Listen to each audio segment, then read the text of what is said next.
السلام علیکم ورحمۃ اللہ وبرکاتہ۔ الحمد للہ رب العالمین والصلاة والسلام علی رسولہ سیدنا ونبینا محمد وعلى آلہ واصحابہ اجمعین، اما بعد فاعوذ باللہ من الشیطان الرجیم، بسم اللہ الرحمن الرحیم۔ يوصيكم الله في أولادكم للذكر مثل حظ الأنثيين، فإن كن نساء فوق اثنتين فلهن ثلثا ما ترك، وإن كانت واحدة فلها النصف، ولأبويه لكل واحد منهما السدس مما ترك إن كان له ولد، فإن لم يكن له ولد وورثه أبواه فلأمه الثلث، فإن كان له إخوة فلأمه السدس من بعد وصية يوصي بها أو دين. آباؤكم وأبناؤكم لا تدرون أيهم أقرب لكم نفعا، فريضة من الله، إن الله كان عليما حكيما. ولكم نصف ما ترك أزواجكم إن لم يكن لهن ولد، فإن كان لهن ولد فلكم الربع مما تركن من بعد وصية يوصين بها أو دين، ولهن الربع مما تركتم إن لم يكن لكم ولد، فإن كان لكم ولد فلهن الثمن مما تركتم من بعد وصية توصون بها أو دين. وإن كان رجل يورث كلالة أو امرأة وله أخ أو أخت فلكل واحد منهما السدس، فإن كانوا أكثر من ذلك فهم شركاء في الثلث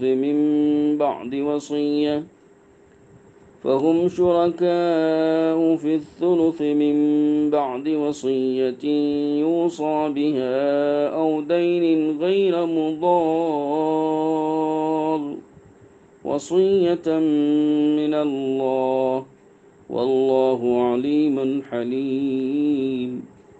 تلك حدود الله، ومن يطع الله ورسوله يدخله جنات تجري من تحتها الأنهار خالدين فيها، وذلك الفوز العظيم. صدق اللہ العظیم۔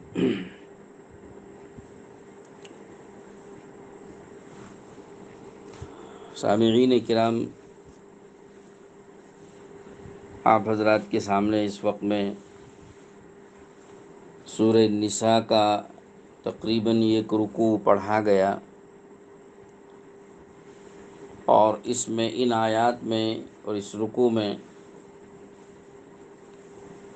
تقسیم میراث کے متعلق احکامات بیان فرمائے گئے ہیں۔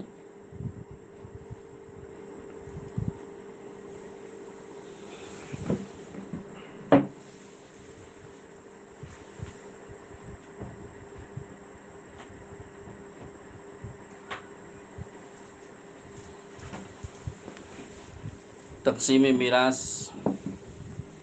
ایک نہایت اہم مسئلہ ہے جو ہر ایک کے ساتھ پیش آتا ہے۔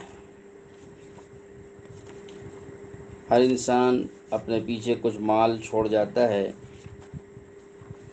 اور جو مال چھوڑ جاتا ہے تو اس مال کی میراث کی تقسیم کا مسئلہ درپیش ہوتا ہے۔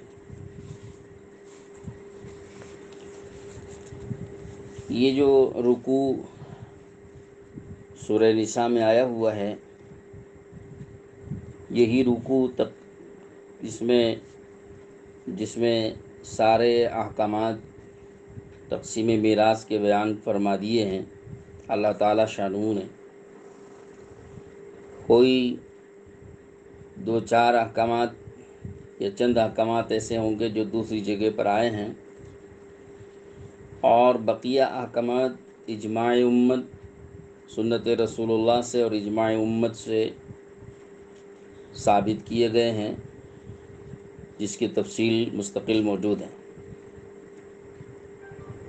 میں اس وقت میں آج کی اس مجلس میں ان سارے احکامات کو تو تفصیلاً نہیں بیان کر سکتا، لیکن آج اس کی ابتدا کر رہا ہوں۔ امید ہے کہ چند مجلسوں میں ہم اس کو پورا کر لیں گے، لیکن یہ ایک مستقل علم ہے تقسیم میراث کا، جو مدارس اسلامیہ میں علماء اور طلباء کو پڑھایا جاتا ہے، اور اس میں کافی وقت بھی صرف ہوتا ہے۔ اس کے اصول ہیں، اس کی کچھ فروع ہیں، اس کی مشق ہے، اس میں کافی وقت لگتا ہے۔ یہاں ان سب تفصیلات کو اور اصول و فروع کو بیان کرنے کا موقع نہیں ہے۔ قرآن مجید کی ان آیتوں میں جتنی بات آ رہی ہے اسے اختصار کے ساتھ تفصیل میں گئے بغیر میں پیش کروں گا، چونکہ اس کے جزوی مسائل بہت ہیں تو اس کو کھولنے میں کافی وقت صرف ہو سکتا ہے۔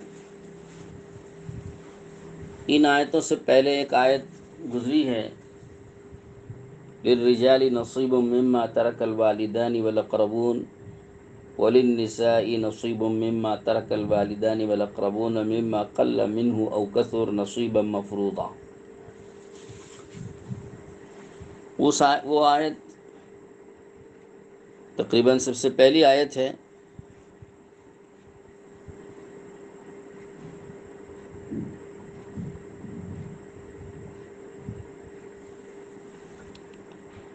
جس میں احکامات بیان کیے گئے،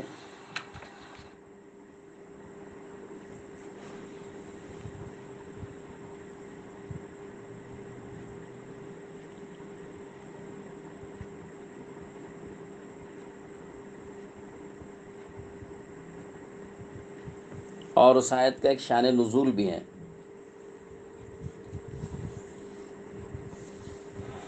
اس آیت میں یہ کہا گیا ہے اجمالی طور پر کہ میراث میں مردوں کی طرح سے عورتوں کا بھی حصہ ہے، اتنا وہاں اجمالی بتایا گیا، اور یہاں سے یوصیکم اللہ سے تفصیلاً اس کے سارے احکامات بیان کیے گئے۔ وہ جو آیت ہے جس میں اجمالاً حکم آیا تھا کہ للرجال نصیب وللنساء نصیب، کہ عورتوں کا بھی حصہ ہے، مردوں کا بھی حصہ میراث میں ہے، وہ جو اجمالی حکم آیا تھا اس کے پیچھے ایک واقعہ ہے۔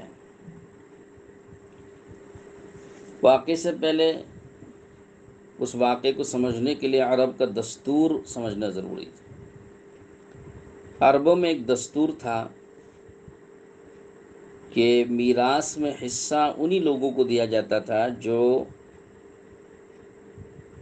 گھوڑے پر سوار ہو کر دشمن سے لڑے اور مال غنیمت جمع کر کے لا سکے، اور جو یہ نہ کر سکے اس کو میراث میں حصہ نہیں دیا جاتا تھا۔ ایک دستور تھا ان کا۔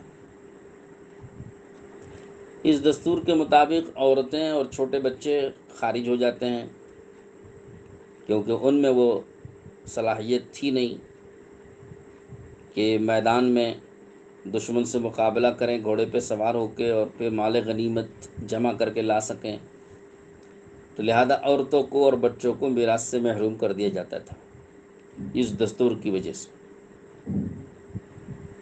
یہ عرب کا دستور تھا۔ اب واقعہ یہ ہوا کہ جب اسلام آیا اور حضور اکرم صلی اللہ علیہ وسلم کو اللہ نے نبوت عطا فرمائی اور لوگ اسلام میں داخل ہو گئے، تو اب ہر چیز میں حضور صلی اللہ علیہ وسلم سے پوچھنا اور حضور صلی اللہ علیہ وسلم کے ذریعے سے اسلام کے احکامات معلوم کرنا ایک جذبہ پیدا ہوا اور ضرورت ہوئی اس کی۔ چنانچہ اوس ابن ثابت رضی اللہ عنہ ایک صحابی ہیں، ان کا انتقال ہو گیا، تو انہوں نے اپنے پیچھے ایک بیوی کو، 2 بیٹیاں اور ایک لڑکا چھوڑا۔ وہ لڑکا نابالغ تھا، تو 2 لڑکیاں تھیں بڑی، اور لڑکا ایک نابالغ اور ایک بیوی۔ انہوں نے وارثین چھوڑے۔ تو دستور کے مطابق عرب کے، ان اوس ابن ثابت کے چچا زاد بھائی، 2 بھائی تھے، وہ آئے اور انہوں نے پورے میراث پر قبضہ کر لیا، کیونکہ ان کے دستور کے مطابق عورتوں کو حصہ نہیں ملتا، تو بیوی بھی گئی اور 2 لڑکیاں تھیں وہ بھی گئیں، اور نابالغ بچے کو بھی میراث میں حصہ نہیں ملتا تھا، تو جو ایک لڑکا تھا وہ بھی گیا۔ تو ان میں سے کسی کو انہوں نے میراث میں حصہ نہیں دیا، اور ساری میراث ان 2 چچا زاد بھائیوں نے قبضہ کر لی اور اپنے قبضے میں لے لیا۔ اب یہ دونوں بلکہ یہ چاروں پریشان، اور ان سے مطالبہ بھی کرنے لگے، تقاضا کرنے لگے، تو انہوں نے اپنے دستور کے مطابق جواب دے دیا۔ حتیٰ کہ ان کی بیوی نے، اوس بن ثابت رضی اللہ عنہ کی بیوی نے یہ کہا بھی، یہ تک گزارش کی ان چچا زاد دونوں بھائیوں سے کہ تم ان میری دونوں بیٹیوں سے نکاح کر لو، یعنی اپنے بچوں سے نکاح کرا دو اور اپنے گھر میں ان دونوں کو لے لو، چاہے تم اپنا میراث اور مال تمہارے قبضے میں چلا گیا تو ٹھیک ہے، اب میں ان کو کیسے پالوں، میں ان کی پرورش کیسے کروں؟ تو یہ دونوں بیٹیاں تمہارے ہی گھر میں چلی جائیں گی، تو یہ اس مال کا اور اس میراث کا فائدہ انہیں پہنچے گا، اور ہمارے اوپر سے بوجھ تو ہلکا ہو جائے گا کسی قدر۔ مگر انہوں نے اس کو بھی نہیں مانا۔ تو اب مقدمہ کائنات کے سردار حضرت محمد الرسول اللہ صلی اللہ علیہ وسلم کی خدمت میں لے کر گئیں۔ اللہ کے رسول صلی اللہ تعالیٰ علیہ وسلم نے سارا معاملہ سنا، کوئی جواب نہیں ارشاد فرمایا، اس لیے کہ اس وقت تک کوئی احکامات نازل نہیں ہوئے تھے۔ آپ نے توقف فرمایا، انتظار کرنے کو کہا۔ اس کے بعد میں یہ آیتیں نازل ہوئیں کہ للرجال نصیب مما ترک الوالدان والاقربون وللنساء نصیب مما ترک الوالدان والاقربون، کہ جو کچھ والدین یا قریب رشتہ دار مال چھوڑ کے جاتے ہیں تو اس مال میں مردوں کا بھی حصہ ہے، عورتوں کا بھی حصہ ہے۔ حضور صلی اللہ علیہ وسلم نے بلایا ان کو، ان دونوں چچا زاد بھائیوں کو، اور بلا کر آیت سنائی، اور پھر وہ میراث کا مال ان کو دلوایا، فرمایا کہ ان بچیوں کا بھی حصہ ہے اور اس بچے کا بھی حصہ ہے، تو وہ سارا مال واپس ہوا۔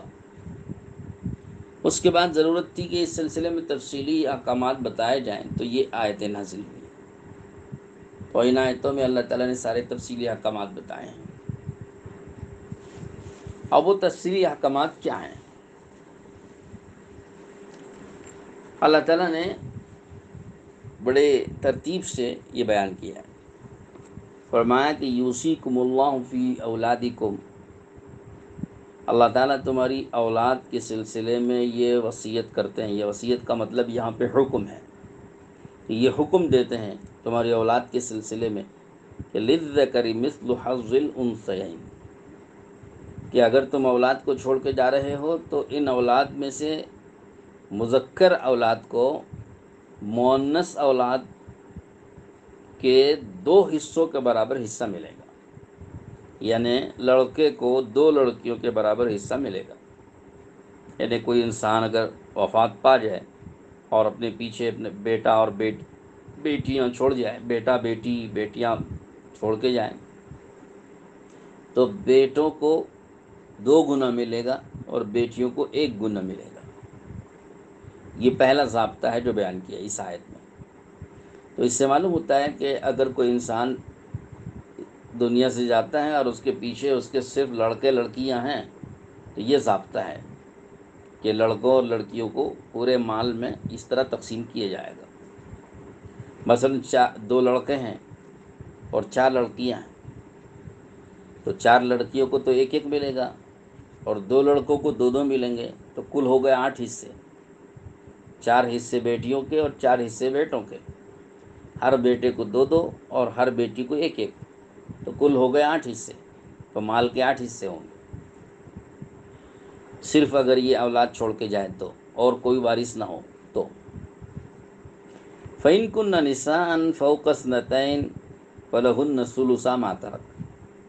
پھر آگے فرمائیں کہ اگر کوئی اس طرح جا رہا ہے کہ اس کے پیچھے جو اولاد ہیں ان اولاد میں صرف لڑکیاں ہی لڑکیاں ہیں اور وہ 2 سے زیادہ ہیں، 2 ہیں 2 سے زیادہ ہیں، تو فرمایا فَلَهُنَّ ثُلُثَا مَا تَرَكَ، ایز ان لڑکیوں کے لیے جس کو یہ چھوڑ کے جا رہا ہے، ان لڑکیوں کے لیے جو کچھ اس نے مال چھوڑا اس پورے مال میں سے 2/3 ملے گا، 2/3۔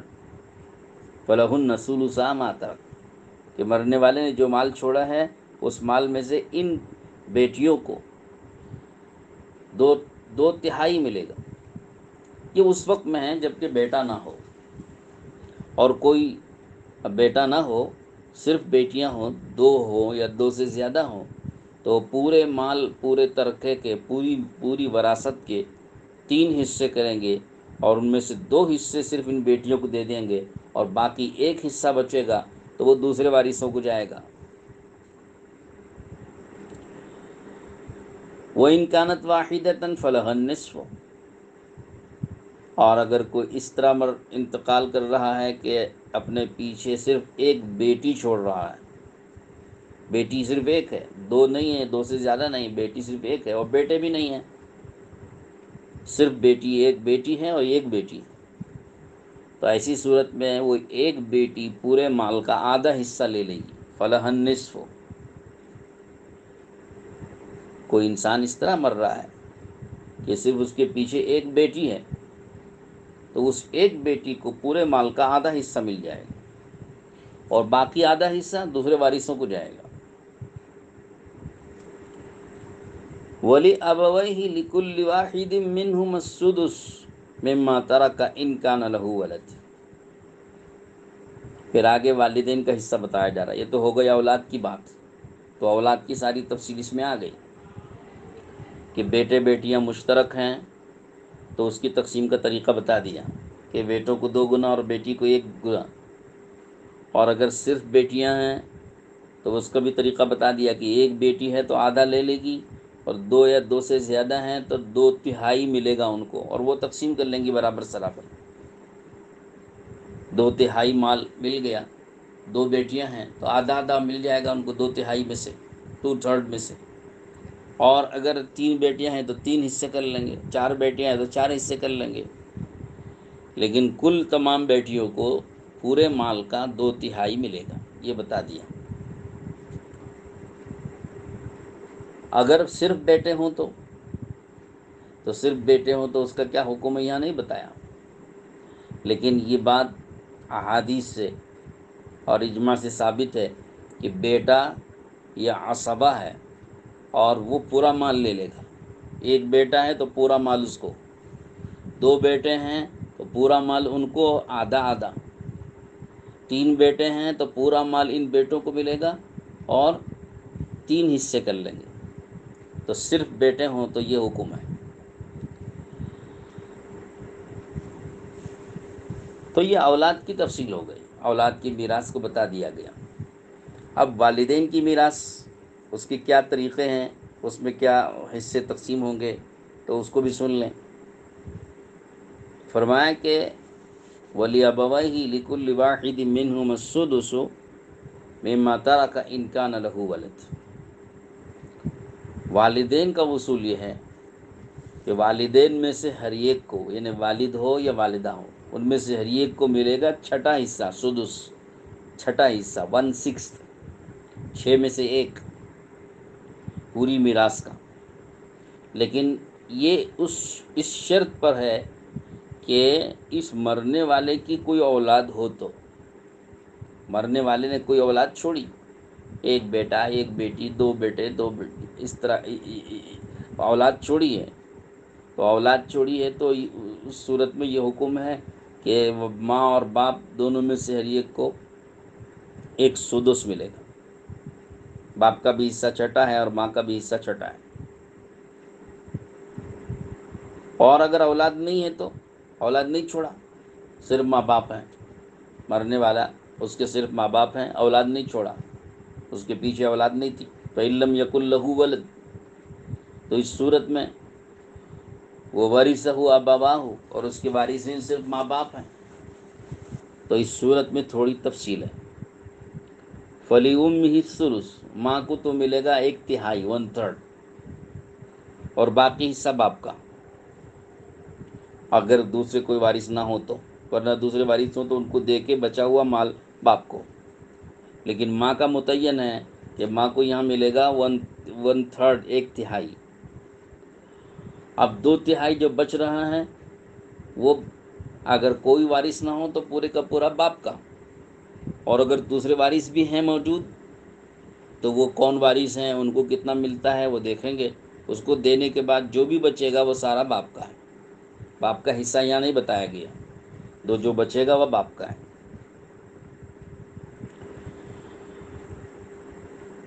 یہ ہو گئے ماں باپ کی تفصیل۔ فَإِن كَانَ لَهُ إِخْوَةٌ، تھوڑی ایک تفصیل اور باقی ہے ماں باپ کے سلسلے میں۔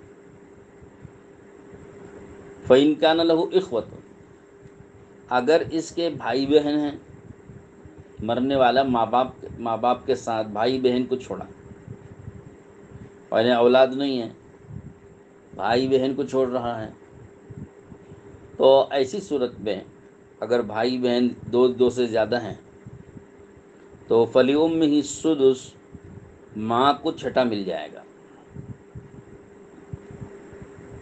بھائی بہن ہیں 2 سے زیادہ، اخوتن جمع کا لفظ آیا ہے، سنگولر نہیں ہے، پلورل ہے، جمع کا لفظ ہے، اس کا مطلب ہے بھائی بہنوں میں سے 2 یا 2 سے زیادہ ہیں، تو ایسی صورت میں ماں کو چھٹا حصہ ملے گا۔ مرنے والا شخص نے اگر بھائی بہن چھوڑا ہے 2 یا 2 سے زیادہ، اولاد نہیں ہے تو ماں ہے، تو ماں کو چھٹا حصہ ملے گا۔ من بعد وصیۃ یوصی بها او دین، یہ سارے میراث کی تقسیم کی جو احکامات اور مسائل بتائے جا رہے ہیں، تو اس میں یہ فرما رہے ان سب میں کہ من بعد وصیۃ یوصی بها او دین، یہ تیسرے نمبر پر ہیں، بلکہ کہہ لیجئے چوتھے نمبر پر تقسیم میراث کہ یہ جو طریقے بتائے گئے ہیں، تفصیل بتائی گئی ہے، یہ اس کا کام چوتھے نمبر پہ آتا ہے۔ اس سے پیچھے 3 کام اور باقی رہ گئے ہیں، 2 کام تو یہاں اللہ نے بتائے ہیں، اور ایک کام احادیث سے اور اجماع وغیرہ سے ثابت ہیں، دوسرے دلائل سے ثابت ہے۔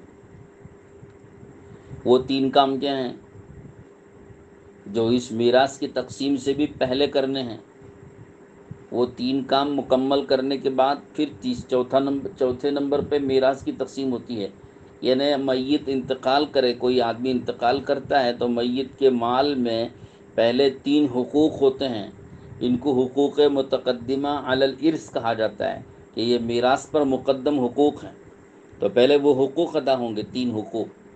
چوتھے نمبر پر مال تقسیم کرنا، میراث تقسیم کرنا ہے وارثین میں۔ یہ ہم جانتے نہیں ہیں، عام طور پہ مسلمان اپنے علمی جہالت کی وجہ سے میراث کی تقسیم کو پہلا کام سمجھتے ہیں، اور اس سے پہلے کے 3 کام جو مقدم ہیں ان کو جانتے ہی نہیں، اور ان کے پورا کرنے کی فکر بھی کم ہوتی ہے۔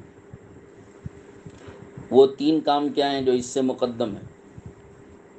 ایک کام ہے جو یہاں آیت میں قرآن میں نہیں ہے لیکن دوسرے دلائل سے ثابت ہے، وہ کام ہے میت کے مال میں پہلا حق خود اسی کا ہے، یعنی اس کی تجہیز اور تکفین اور تدفین وغیرہ میں جو کچھ خرچ ہوگا اس خرچ کو اگر کوئی دوسرا شخص نہیں دے رہا ہے تو اس کی میراث میں سے دینا ضروری ہے۔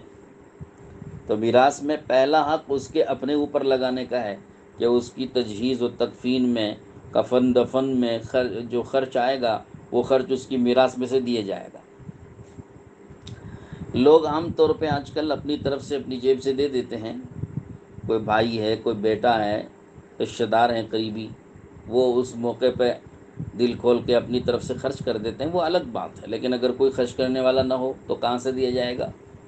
تو فرمایا کہ اسی کے مال میں سے دیا جائے گا، اور یہ اس کا پہلا حق ہے، اس کے مال میں اسی کا پہلا حق ہے۔ دوسرے نمبر پر اب دو اور باقی رہ گئے ہیں، دوسرے اور تیسرے نمبر پر، وہ یہاں قرآن میں اللہ نے بیان کیا ہے، من بعد وصیۃ یوصی بہا او دین، کہ دو کام یہ ہیں کہ ایک تو قرض کی ادائیگی ہے اور پھر وصیت کا پورا کرنا ہے۔ قرض کی ادائیگی، میت کے اوپر اگر کوئی قرض ہے اور وہ دلیل سے ثابت ہے، دین قوی ہے، تو وہ قرض کی ادائیگی میت کی میراث میں سے کی جائے گی۔ یہ دوسرا حق ہے میت کے مال میں، پہلے قرض ادا کرو۔ تجہیز و تکفین کا کام ہو گیا، کفن دفن سے فارغ ہو گئے، تو اب اس کی میراث میں پہلا حق یہ کہ اس کے اوپر کیا قرض ہے وہ قرض دیکھا جائے گا اور وہ قرض ادا کیا جائے گا۔ علماء نے لکھا ہے کہ اگر قرض کی ادائیگی میں پوری میراث لگ جاتی ہو تو لگ جاوے، لگا دینے کی اجازت ہے، بچانے کی ضرورت نہیں ہے۔ پوری میراث بھی لگ جاتی ہو قرض کی ادائیگی میں تو قرض ادا کیا جائے گا اور پوری میراث لگا دی جائے گی۔ بچے گا تو پھر دوسرے حقوق کی طرف دیکھیں گے، اگر نہیں بچے گا تو پھر دوسرے حقوق کا نمبر ہی نہیں آئے گا۔ تو دوسرا حق ہوا میت کے مال میں قرض کی ادائیگی، اور تیسرے نمبر پر ہے وصیت کا پورا کرنا، کہ مرنے والے میت نے اگر کوئی وصیت کی ہے تو وہ وصیت پورا کریں گے۔ اب تیسرے نمبر پہ میت کے مال میں سے وصیت پورا کریں گے، لیکن وصیت کے لیے ایک اصول ہے، یہ اصول بھی جاننا ضروری ہے۔ وصیت کا اصول یہ ہے کہ وہ وصیت 1/3 کے اندر ہونا چاہیے، 1/3 کے اندر ہو وصیت۔ مثلا 1,00,000 روپے وہ چھوڑ کے جا رہا ہے، وصیت کر دی کہ 25,000 روپے فلاں مسجد کو دے دیے جائیں، تو 25,000 روپے 1,00,000 میں کے 1/3 سے بھی کم ہے، تو لہذا یہ وصیت پوری کرنا ضروری واجب ہے، کہ میت کے مال میں یہ حق ہے کہ اس کی وصیت پوری کرو۔ تو یہ اصول ہے کہ 1/3 کے اندر ہونا چاہیے وصیت۔ دوسرا ایک اصول یہ بھی ہے کہ وہ وصیت وارث کے لیے نہ ہو۔ جو وارث بنتے ہیں شرعی طور پر اب وارث بنیں گے، ان کو شرعی میراث میں سے حصہ خود ملنے والا ہے، ان کے لیے اگر کوئی وصیت کرے تو وہ وصیت قابل قبول نہیں ہے۔ مثلا 1,00,000 روپے چھوڑ رہا ہے، اس کے 5 بچے ہیں، اب 5 بچوں پہ تقسیم ہوگا مال 1,00,000 روپے، تو وہ اس کے ضابطے سے تقسیم ہوگا۔ مثلا 3 بیٹیاں ہیں اور یا مان لیجیے 5 بیٹیاں ہیں، تو 1,00,000 روپے 5 بیٹیوں پہ تقسیم ہوں گے تو ہر ایک کو 20,000 ملیں گے۔ لیکن مرنے والے نے وصیت کی کہ میری فلاں بیٹی کو 50,000 روپے دے دیے جائیں، تو یہ وصیت پوری نہیں کریں گے۔ کیوں؟ اس لیے کہ یہ وصیت وارث کے لیے ہو رہی ہے، کہ بیٹی کو خود ہی میراث مل رہی ہے 20,000 روپے، تو اب وصیت کرنا بیٹی کے لیے وہ وصیت جائز نہیں ہے، اور وصیت نہیں پوری کریں گے۔ ہاں اگر پوتی کے لیے وصیت کیا، نواسی کے لیے وصیت کیا، تو پوتی کا اور نواسی کا حصہ اس موقع پر نہیں ہے۔ بیٹیوں کے ساتھ تو پوتی کو ملتا ہے، پوتی اور پوتا، بیٹا نہ ہو تو اس کو ملے گا، لیکن نواسی کے لیے وصیت کیا تو نواسی کو نہیں ملتا ہے بیٹیوں کی موجودگی میں۔ مثلا کوئی بیٹی ایسی تھی کہ جس کا انتقال اس کی اپنی زندگی میں پہلے ہی ہو گیا تھا، 5 بیٹیوں میں سے ایک کا پہلے ہی انتقال ہو گیا تھا، اب اس کے بعد باپ کا انتقال ہوا ہے، لیکن وہ مرحوم بیٹی کی اولاد موجود تھی، اس اولاد کے لیے اس نے وصیت کی، تو وہ وصیت نافذ ہوگی، پوری کرنا ضروری ہوگا۔ تو غرض وصیت میں بڑی تفصیلات ہیں، میں تو بس مختصر یہ بتانا چاہ رہا ہوں کہ تیسرا نمبر ہے وصیت کے پورا کرنے کا۔ تو وصیت کے پورا کرنے میں یہ لحاظ کریں گے کہ وہ وصیت وارث کے لیے نہ ہو، اور دوسرا یہ لحاظ کریں گے وصیت 1/3 مال کے اندر ہو، 1/3 کے اندر ہو، تب وہ وصیت پوری کریں گے۔ تو فرمایا من بعد وصیت تو یوصی بہا او دین، یہ تقسیم میراث کے سارے احکامات پر عمل وصیت پورا کرنے اور قرض کی ادائیگی کے بعد ہوگا۔ یہ قرآن پاک نے اس آیت پاک میں یہ بتلایا۔ آباؤکم و ابناؤکم لا تدرون ایہم اقرب لکم نفعا، فرماتے ہیں کہ تمہارے آبا و اجداد، باپ دادا، و ابناؤکم، اور تمہاری اولاد، اولاد، آباؤکم میں اصول، ماں باپ، ابناؤکم میں فروع، اولاد، بیٹے بیٹیاں۔ تو فرمایا کہ ان سب میں کون تمہارے لیے سب سے زیادہ نفع بخش ہیں یہ تم نہیں جانتے۔ یعنی یہ جو اللہ پاک نے تقسیم بتائی کہ ماں کو اتنا، باپ کو اتنا، بیٹے کو اتنا، بیٹی کو اتنا، بھائی کو اتنا، بہن کو اتنا، یہ تفصیل جو اللہ پاک نے الگ الگ مقرر کر کے، حصے داری جو اللہ نے مقرر کر کے بتائی ہے، اس کی کیا حکمت ہے کہ اللہ ہی جانتے ہیں، اللہ ہی جانتے ہیں۔ تم یہ مت دیکھو کہ فلاں تمہارے سے زیادہ قریب تھے اور فلاں تمہارے سے دور تھے، کہ تم کیا جانتے ہو کون تمہارے سے زیادہ قریب تھے، کون تمہارے سے دور تھے، کون تمہارے لیے نفع بخش ہیں، کون تمہارے لیے نفع بخش نہیں ہے، تم کیا جانتے ہو؟ اس کی حکمتیں اور مصلحتیں اللہ کو معلوم ہیں۔ تو اللہ نے اپنی اس کی حکمتیں اور حکمت بالغہ کے تحت میں ہر ایک کو حصہ الگ الگ مقرر کر کے بتایا ہے، لہذا جو بتایا اسے مانو، تم کو علم نہیں، اللہ کو علم ہے۔ تو فرمایا کہ آباؤکم و ابناؤکم لا تدرون ایہم اقرب لکم نفعا، کہ تمہارے باپ داداؤں میں، اصول میں، اور تمہاری اولادوں میں کون زیادہ تمہارے لیے نفع بخش ہیں یہ تم نہیں جانتے۔ اس لیے فریضۃ من اللہ، یہ اللہ کا مقرر کردہ قانون ہے اور اصول ہے، اس کو فالو کرو اور اس کی پیروی کرو۔ ان اللہ کان علیما حکیما، اللہ تعالیٰ ہی بے شک علم والے بھی ہیں، حکمت والے بھی، ان کو پورا علم ہے کہ کون کس کو کتنا دینا چاہیے، اور حکمت والے بھی ہیں کس کو کتنا دینے میں نفع ہے اور کس کو کتنا دینے میں نقصان ہے، کہ اس کا علم بھی رکھتے ہیں اور حکمت بھی رکھتے ہیں، اور حکمت کے تحت میں انہوں نے یہ سارا کام کیا ہے۔ بس میں آج اتنے پر کفایت کرتا ہوں۔ قرآن پاک کی جو بقیہ آیتیں پڑھی گئی ہیں، تقسیم میراث کے جو مسائل اس میں بتائے گئے ہیں، انشاءاللہ کل دوبارہ اس کو آپ کے سامنے پیش کیا جائے گا۔ دعا فرمائیے اللہ تعالیٰ سے کہ اللہ پاک ہم سب کو عمل کی توفیق نصیب فرمائیں، اور جو اس سلسلے میں مسائل پوچھنا چاہتے ہوں ہمارے واٹس ایپ نمبر پہ اپنا مسئلہ دریافت کر لیں۔ انشاءاللہ کل کی جو مجلس ہوگی، فقہی مجلس، مسائل والی، 2 بجے سے 2:30 بجے تک، اس مجلس میں انشاءاللہ آپ کے سوالوں کا جواب بھی انشاءاللہ دیا جائے گا۔ وآخر دعوانا ان الحمد للہ رب العالمین۔